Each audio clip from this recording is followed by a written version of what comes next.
Lanka Daily Mail.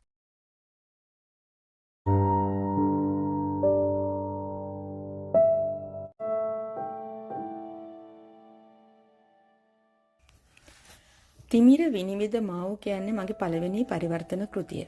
හැබැයි මේ කෘතියට පරිවර්තනයට එහා ගිය ආඛ්‍යානයක් ඇතුළත් වෙනවා. ඒ කියන්නේ 1946 යෙනා නුවරදී මාව් සේතුන් විසින් සාහිත්‍ය සහ කලා සම්මේලනයේ අමතා කළ කතාව සිංහලට පරිවර්තනය කරලා ඒ කතාවේ හරාත්මක කරුණු කොහොමද අද භාවිතාවට ගන්නේ කියන විමර්ශනය තමයි මම පරිවර්තන කෘතියට එහා ගිහින් කලා කියලා කියන්නේ. එතෙන්දි මම ගන්නේ අද අපේ සමාජ දේහයට අවශ්‍ය සංස්කෘතික මිනිසා නිර්මාණය කිරීමේ අභියෝගය කියන කාරණාව.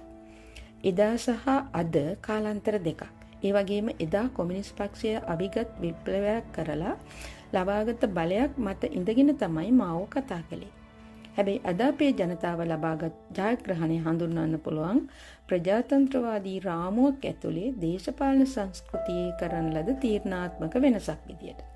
මේ දෙක පැහැදිලි වෙනස් ලක්ෂණ පෙන්ලුම් කරනවා වගේම එක හා සමාන ගැම්මක් සනිටුහන් කරන පිමි දෙකක්.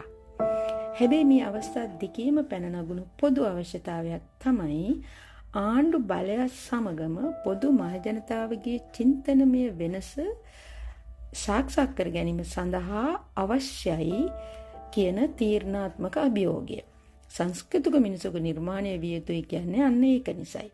මේ සඳහා සාහිත්‍ය සහ කලාවේ කාර්යභාරය මෙහෙවිය යුතු ආකාරය තමයි මේ පොතේ ප්‍රධාන අරමුණ.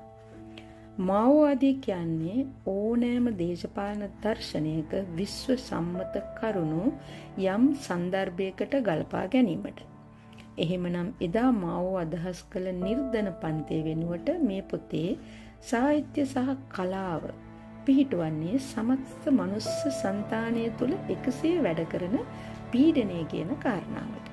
කොහොමද පීඩිතයා තුළම පීඩකයා නිර්මාණය වෙන්නේ කියන දේ සාහිත්‍ය සහ කලාව තුළ පෙන්වා දීමේ අවශ්‍යතාවය සහ එවැනි පෙන්වා දුන් අවස්ථා අපේ කලාව සහ සාහිත්‍ය තුළ ඇත්තටම තියෙනවා. අනෙක් කරුණ තමයි මාව අදහස් කළ විදිහට සුළු ධනේශ්වරයින් හැමතිස්සෙම අපේ සතුරන් කියන පෙන්වන සංකල්පය මේ පොතේ මම නිෂේධනය කරනවා. මේ පොත ඉදිරිපත් කරන්නේ ඕනෑම මිනිසෙක් තුළ වැඩ කරන සුළු ධනේශ්වර චින්තනය කොහොමද සමාජ අගතියකට යන්නේ කියන එක සහ එයම සමාජ ප්‍රගමනය කරා මෙහෙවන්නේ කොහොමද සාහිත්‍ය සහ කලාව ඇතුළේ කියන එක. අනිත් එක තමයි සම්භාව්‍ය සහ වාණිජ බෙදීම සහ කුලකකරණය. මාओවාදී චීනයේ තිබුණු ක්ලාසිකල් ලිටරචර් කියන්නේ සම්භාව්‍ය සාහිත්‍ය විවේචනය කළේ ඒවා මගින් පොදු ජනතාව හැල්ලුවට ලක් කිරීම සහ පොදු ජනතාව කොන් කරන නිසා.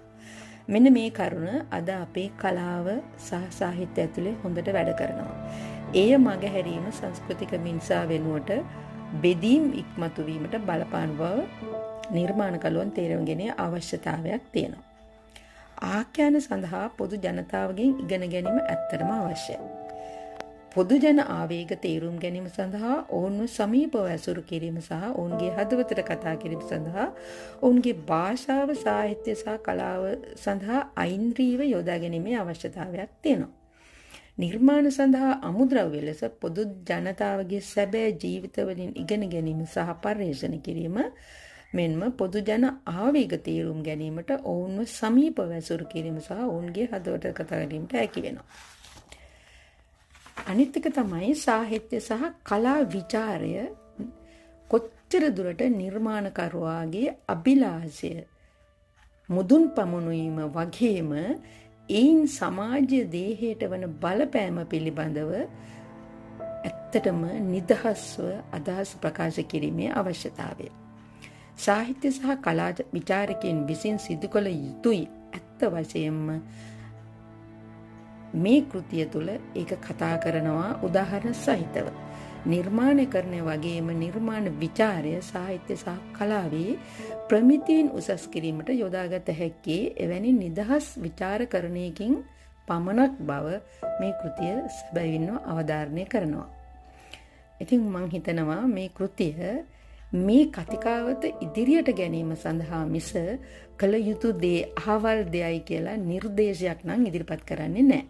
මට ඕමනා කළේ මෙන්න මේ කතාව නැවත වතාවක්, ඒ කියන්නේ මාओවාදී කියන එක විශේෂයෙන් ඇත්තටම දේශපාලන දර්ශනයන්ට විතරක් නෙමෙයි ඕනෑම දර්ශනයකට ඒ දර්ශනීය හරය කාලයට සහ දේශයට ගලපා ගැනීම තමයි ඒ දාර්ශනිකයාට කරන ලොකුම ගෞරවය.